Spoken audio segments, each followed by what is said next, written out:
Headlines के प्रायोजक हैं टफ ऑन टीएमटी। अब इंडिया बनेगा extra tough. Electronics item, dam roof furniture, आकर्षक फैंसी लाइट्स पर धमाकेदार ऑफर के लिए जल्दी पहुंचे प्रदीप सेल्स, मकतपुर रोड, गिरिडीह। हड्डी, नस एवं जनरल बीमारियों के इलाज में ना करे विलंब। पहुंचे पार्वती हॉस्पिटल, पता कॉलेज मोड़ के निकट, रेलवे ओवरब्रिज के पूर्व की ओर, सीहोडी, गिरिडीह। अनीता इलेक्ट्रिक स्टोर लेकर आए हैं ऑफर ही ऑफर। खरीदारी के लिए आज ही पहुंचे, पता बाभन टोली मोड़, गिरिडीह। कई हिस्सों में गैस की किल्लत की चर्चा के बीच गिरिडीह जिले में बुधवार को गैस एजेंसियों के बाहर उपभोक्ताओं की लंबी कतारें देखने को मिली। शहर से लेकर आसपास के इलाकों तक सुबह से ही बड़ी संख्या में लोग गैस सिलेंडर लेने के लिए एजेंसियों पर पहुंचने लगे। स्थानीय लोगों के बीच यह चर्चा भी तेज रही कि अंतर्राष्ट्रीय स्तर पर चल रहे तनाव, खासकर इजरायल, अमेरिका और ईरान में छिड़े जंग का असर गैस आपूर्ति पर पड़ सकता है। इसी आशंका के कारण कई उपभोक्ता जल्द से जल्द सिलेंडर लेने के लिए एजेंसियों की ओर पहुंच गए। इस दौरान कई गैस एजेंसियों के बाहर भीड़ काफी बढ़ गई। कई लोगों को घंटों इंतजार करना पड़ा। कई उपभोक्ताओं ने बताया कि लंबे समय से लाइन में खड़े रहने के बावजूद सिलेंडर मिलने को लेकर स्पष्ट जानकारी नहीं मिल पा रही है। वहीं गैस एजेंसी संचालकों का कहना है कि घबराने की जरूरत नहीं है। उनके अनुसार कुछ स्थानों पर फिलहाल स्टॉक कम हुआ है, लेकिन जल्द ही नई खेप पहुंचने की संभावना है। आपूर्ति सामान्य होते ही सभी उपभोक्ताओं को गैस सिलेंडर उपलब्ध कराया जाएगा। फिलहाल अफवाहों और आशंकाओं के बीच गैस एजेंसियों के बाहर भीड़ बनी हुई है, जिससे व्यवस्था बनाए रखना एजेंसी संचालकों के लिए चुनौती बन गया है।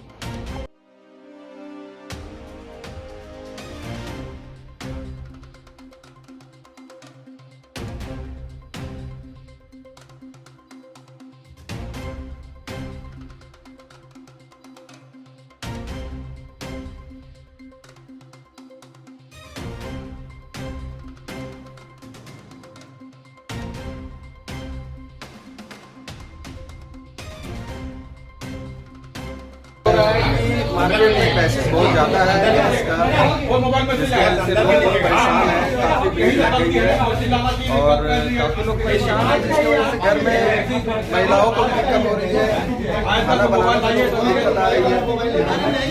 तो सिलेंडर कितने दिनों से आप लोग को मैसेज आया है क्या? OTP आप मांगा? OTP का भी काफ़ी प्रॉब्लम हो रही है, कॉल करने के बाद भी OTP नहीं आ रहा है, जिससे लोग भी परेशान हो रहे हैं कि OTP आने की वजह से गैस नहीं मिल पा आप कब बुक रहा है। कराए?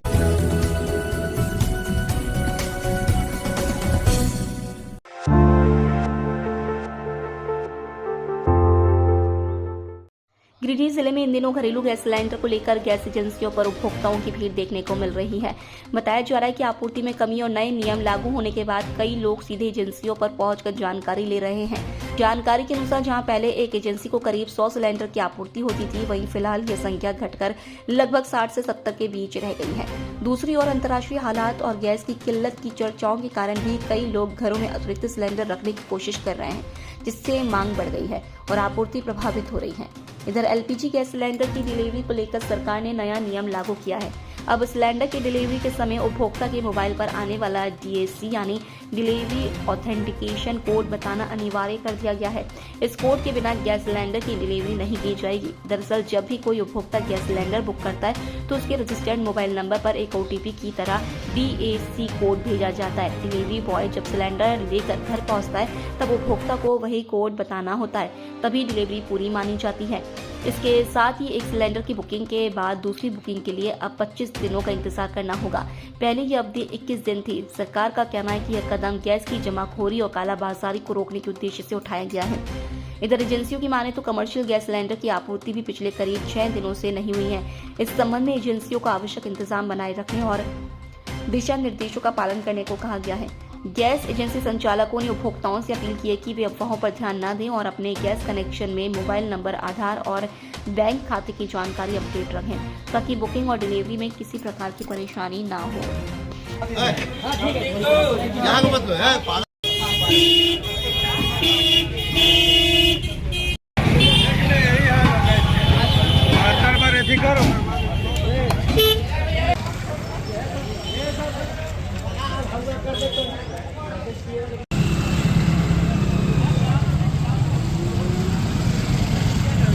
सिलेंडर को लेके बुकिंग का सबसे बड़ा इशू चल रहा है। बुकिंग एक्चुअली इतने ज़्यादा कंजेशन हो गया है लोगों में, गैस सिलेंडर लेने के लिए, अपना स्टॉक बना रखने के लिए। सब अभी जो नॉर्मल सिनेरियो में हमें मान लीजिए 100 सिलेंडर मिलता था तो उसके 60 से 70% मिल रहा है और लोगों के भीड़ डबल हो गया, तो इस कारण वो किल्लत हो गया। एक्चुअली में बहुत ज़्यादा किल्लत नहीं है, लेकिन लोगों का डिमांड ज़्यादा आ गया, इस कारण ये प्रॉब्लम हो रहा है। और सेकंड जो टेक्निकल प्रॉब्लम हो रहा है वो है कि सरकार ने नियम डाला है कि DAC डिलीवरी ऑथेंटिकेशन कोड के साथ ही डिलीवर करना है सिलेंडर, तो वो DAC इतना जाम, नेटवर्क जाम होने के कारण DAC सही टाइम पे गिर नहीं रहा है। अभी कर रहे तो 1 घंटा बाद गिर रहा है, तो वो डिलीवर नहीं हो रहा है, तो इस कारण जब तक वो DAC नहीं मिल रहा है तब तक हम लोग सिलेंडर नहीं दे पा रहे हैं। और तीसरा जो टेक्निकल प्रॉब्लम है, एक बुकिंग से दूसरा बुकिंग के बीच में 25 दिनों का मिनिमम अंतर रखा गया है, तो उस कारण भी कई लोगों का DAC नहीं गिर रहा है और वो लोग परेशान हो रहे हैं कि मुझे क्यों नहीं सिलेंडर मिल रहा है। तो ये अभी जानकारी का अभाव है, सिस्टम स्लो चल रहा है, इस कारण ये सब प्रॉब्लम आ रहा है।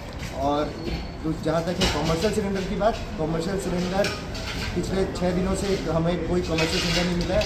कॉमर्शियल सिलेंडर आगे भी कैसे मिलेगा अभी हमें कोई जानकारी नहीं है। तो लोगों को मैसेज देना चाहते हैं कि आप लोग मिस कॉल या IVRS के थ्रू पहले बुकिंग करके रखें। आप बुकिंग करेंगे तो आपको एक डिलीवरी ऑथेंटिकेशन कोड आएगा, DAC करके आएगा। वो कोड आप अपने डिलीवरी बॉय को या जहाँ से आप गैस ले रहे हैं वहाँ देंगे, तो वो देंगे तभी आपको गैस मिल पाएगा।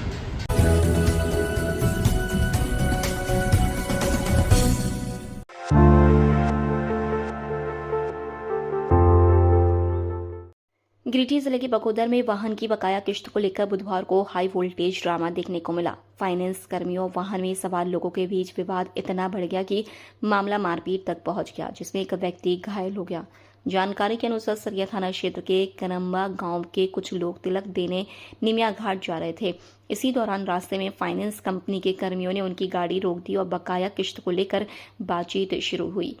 गाड़ी में सवार लोगों का आरोप है कि उन्होंने वाहन मालिक से संपर्क करने की बात कही थी, लेकिन इसके बावजूद फाइनेंस कर्मियों ने सख्ती दिखाते हुए गाड़ी रोककर दबाव बनाने की कोशिश की। इसी बात को लेकर दोनों पक्षों के बीच बहस बढ़ गई और फिर मारपीट की स्थिति बन गई।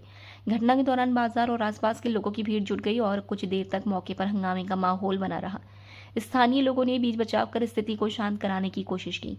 बताया जा रहा है कि मारपीट कर रहे एक युवक को पकड़कर बगोदर पुलिस को सौंप दिया गया है। इस घटना में एक व्यक्ति घायल भी हुआ है। फिलहाल पुलिस पूरे मामले की जांच कर रही है और दोनों पक्षों से जानकारी ली जा रही है।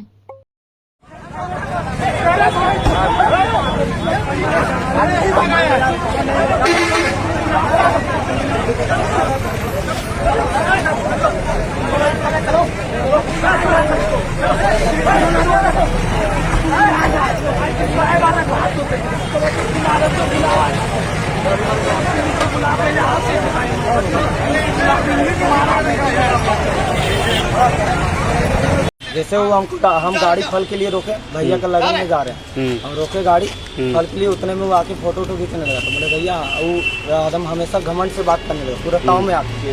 हम बोले भैया हम उसका गाड़ी चला रहे हैं, वो आ रहे हैं, वो पीछे से आ रहा है, उससे बात कर लीजिएगा, आप हमसे क्या उलझ रहे हैं। अब उतने में गेट खोल के हमको पकड़ा। उसके बाद हम आराम से ऐसे बोले भैया आ रहा है। पीछे से एक मीट दुकान वाला था, वो पकड़ा। उसके बाद फाइनेंसर वाला हमको मारने लगा उतने, और मीट दुकान वाला भी मारा। फाइनेंसर वाला हम नहीं पहचानते, लेकिन दो कोई था, एक मोटे था, वो मारा हमको, और फल दुकान वाला मारा पीछे। उसको पहचान लगा, और फाइनेंसर को भी हम पहचान। आप लोग कितना लोग थे गाड़ी में? कितना लोग थे? हम लोग थे ज्यादा से ज्यादा 5-6 लोग होंगे। सबको मतलब सबको फल लेने गया था और सबको उतरा गाड़ी से, उतने में ही हाथ चलाने लगा। आज छोड़ाने मेरा चाचा सब गया, उसको ढकल दिया। चाचा देखिए,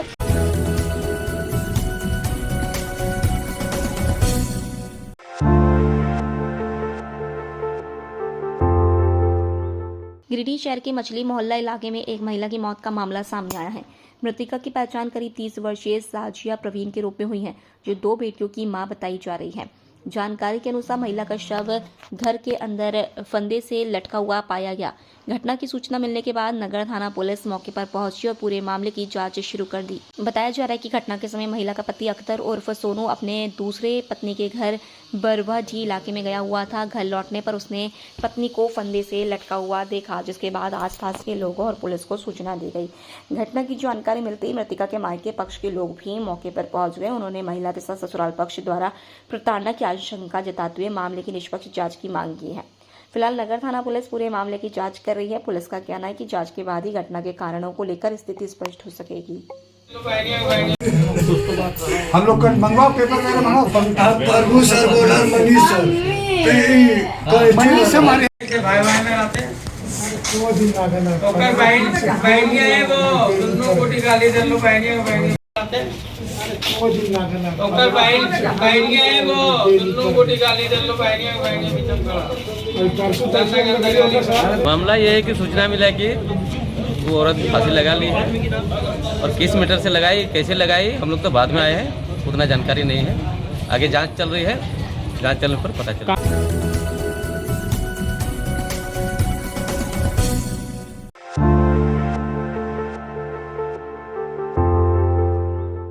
गिरिडीह में सड़क सुरक्षा को मजबूत करने और परिवहन नियमों का पालन सुनिश्चित कराने के लिए जिला परिवहन विभाग ने विशेष वाहन जांच अभियान चलाया। जिला परिवहन पदाधिकारी संतोष कुमार के नेतृत्व में जीटी रोड सहित प्रमुख सड़कों और चौक चौराहों पर भारी वाहनों की सघन जांच की गई।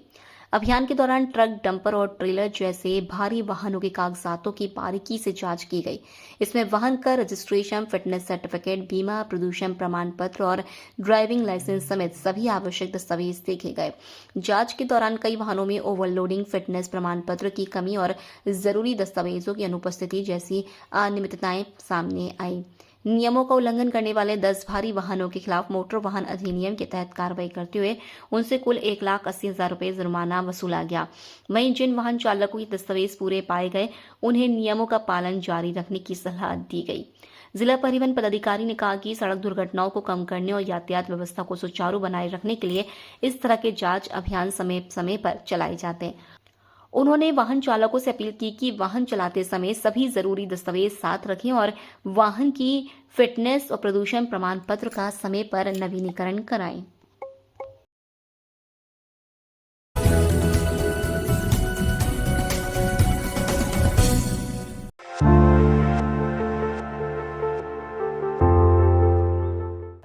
गिरिडीह जिले के बेंगाबाद प्रखंड में बाल एवं किशोर श्रम के खिलाफ चलाए जा रहे अभियान के तहत धावा दल ने कार्रवाई करते हुए एक नाबालिग बच्चे को काम से मुक्त कराया है।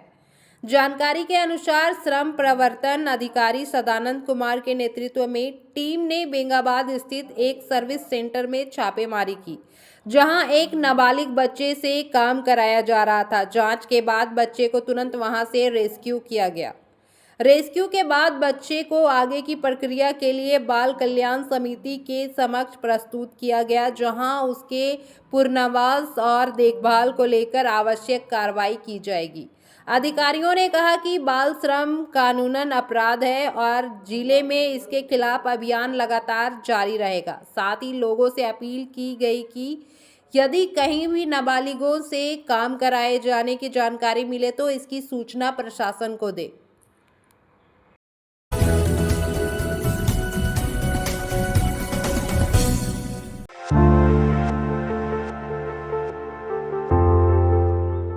गिरिडीह के हंडाडी मंडल स्थित बजरंग चौक में माहौरी समाज की आराध्य देवी मां मथुरासिनी के 23वें वार्षिक पूजन उत्सव की शुरुआत बुधवार को भव्य शोभा यात्रा के साथ हुई।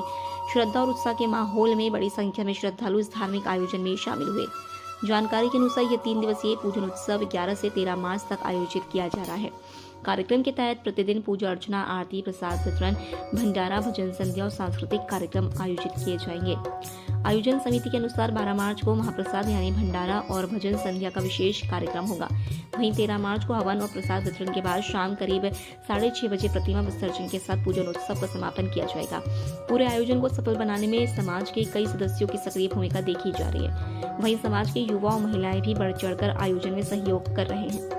आयोजन समिति में अध्यक्ष शुभम कंदवे, उपाध्यक्ष लालजीत कंदवे, सचिव विकास भादानी, कोषाध्यक्ष सचिन कपीसवे और पूजा प्रभारी अविनाश राम भादानी सहित अन्य सदस्य अपनी जिम्मेदारियां निभा रहे हैं। आयोजकों का कहना है कि 3 दिनों तक चलने वाले इस पूजन उत्सव में बड़ी संख्या में श्रद्धालु शामिल होकर मां मथुरासिनी का आशीर्वाद प्राप्त करेंगे।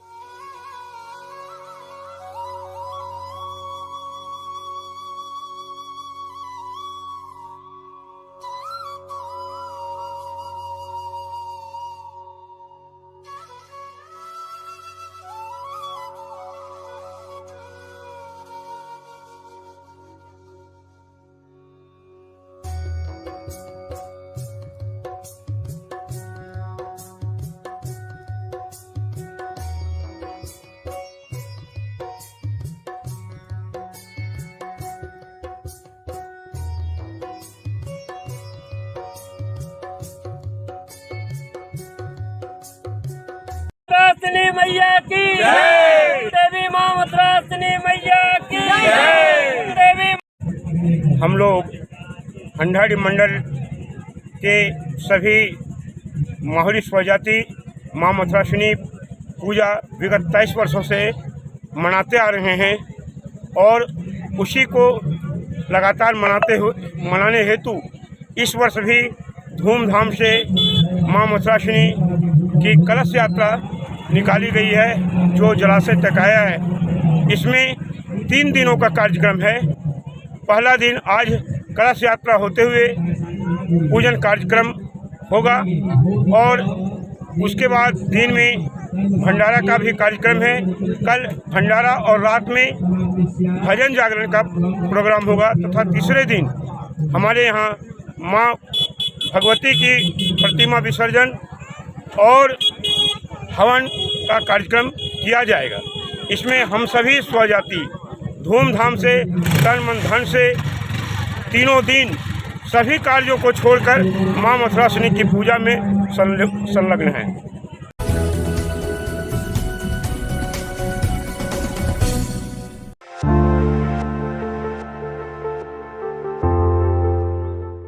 गिरिडीह जिले के बिरनी प्रखंड अंतर्गत पेसम पंचायत में जल जीवन मिशन के तहत जल महोत्सव पखवाड़ा के दौरान जल अर्पण कार्यक्रम का आयोजन किया गया।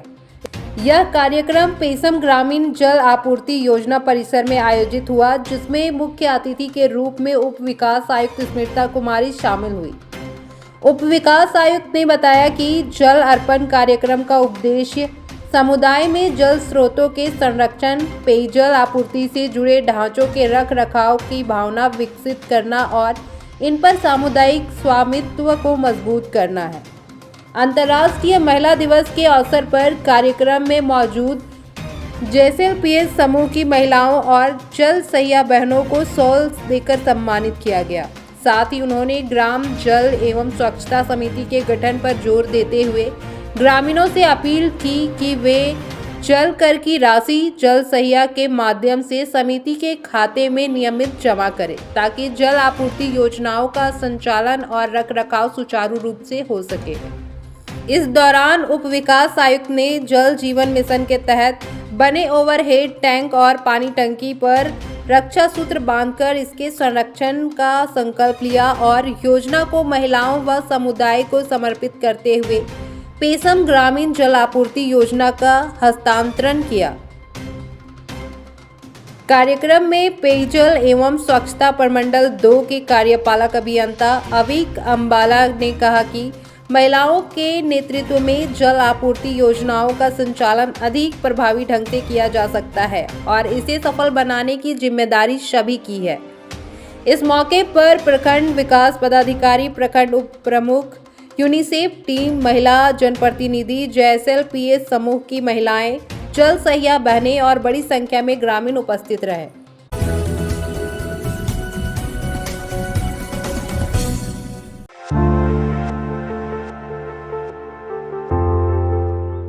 गिरिडीह स्थित DDU KK यानी दीनदयाल उपाध्याय कौशल केंद्र में अंतर्राष्ट्रीय महिला दिवस के अवसर पर आयोजित कार्यक्रमों की श्रृंखला के तहत 14 दिन वित्तीय साक्षरता पर विशेष सत्र आयोजित किया गया। इस दौरान छात्राओं को विभिन्न सरकारी योजनाओं और आर्थिक प्रबंधन से जुड़ी महत्वपूर्ण जानकारियां दी गईं। कार्यक्रम में प्रधानमंत्री मुद्रा योजना, JSLPS और NULM जैसी योजनाओं के बारे में विस्तार से बताया गया, ताकि प्रशिक्षु इन योजनाओं के माध्यम से आगे बढ़ने के अवसरों को समझ सकें। सत्र के दौरान बचत की आदत विकसित करने, डिजिटल भुगतान के सुरक्षित उपयोग और व्यक्तिगत बचत प्रबंधन जैसे विषयों पर भी प्रशिक्षण दिया गया। प्रशिक्षकों ने छात्राओं को आर्थिक रूप से जागरूक और आत्मनिर्भर बनने के लिए प्रेरित किया। कार्यक्रम में शामिल छात्राओं ने उत्साह के साथ भागीदारी की और इस सत्र को अपने भविष्य के लिए उपयोगी बताया। गारंटर नहीं लगता, आपको बिना गारंटर का ये लोन मिलता है। कुछ जो भी है बैंक तो आपसे कुछ तो लेगा ही ना पेपर, जैसे कि आधार कार्ड हुआ, पैन कार्ड हुआ, ये सब मानता ही है बैंक, ये तो हर काम में लगता है। ये सब चीज चाहिए और उसके बाद आप क्या कर रही हैं, कहाँ तक बढ़ी हैं, आप किस तरह का व्यवसाय करना चाहती है, उसका कुछ